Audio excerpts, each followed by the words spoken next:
What's good, y'all? Welcome back to Courtside Chats with me and Revolt Sports. We have a champion, ladies and gentlemen, so today is going to be an exciting one. So without further ado, let's get right into it.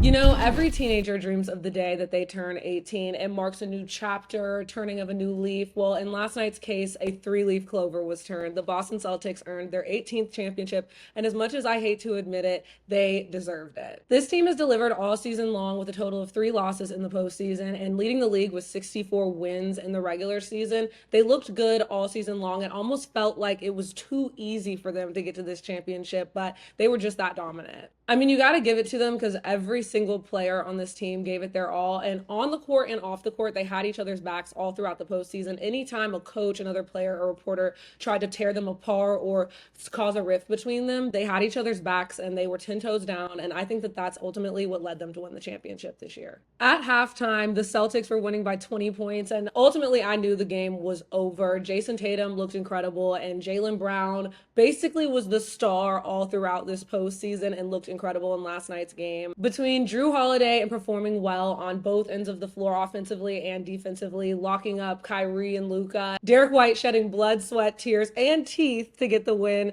they looked great. Y'all remember that $40 million contract that Jalen Brown signed that made him the highest paid player in the league, the $300 million, and everybody had so much to say about it, saying basically Jalen wasn't even the best player on his team. Why did he deserve $300 million?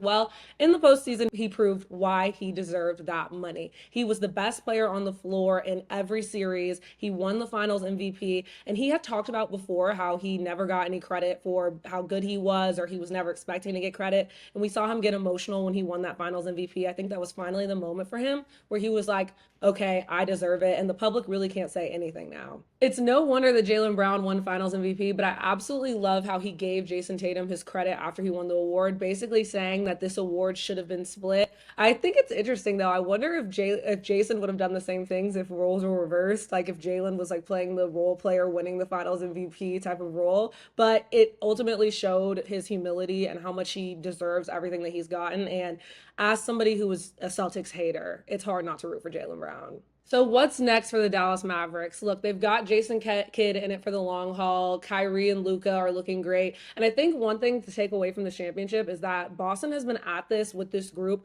for a long time through a bunch of different coaches. They've tweaked it in ways to make it look perfect. And Dallas has time to do the same thing. Daniel Gafford is new to the team. He didn't play at all in the second half, which was bizarre considering how winded the Mavs, particularly Derek Lively, looked. Nobody could get a rebound. PJ Washington came in swinging as well. He's brand new to the team, and he went all the way from the Hornets to the championship. I think now that these players have gotten a taste of getting to the finals, which Boston has seen before and didn't get it, and they experienced failure, like Jason Kidd said, that they're going to come back swinging. They're going to go into the summer and tweak some things, and they definitely have a shot at winning it next year. But I don't know, because the West was crazy this year. Y'all, that brings us to the end of the NBA season, and for some reason, with it being such a short finals, I'm almost unsatisfied, but I'm so happy for Boston. I'm excited to see what the Mavs do in the offseason, and so excited to talk about all of these crazy trades and everything that's going to be going on. So keep it locked here on Courtside Chats with me and Revolt Sports.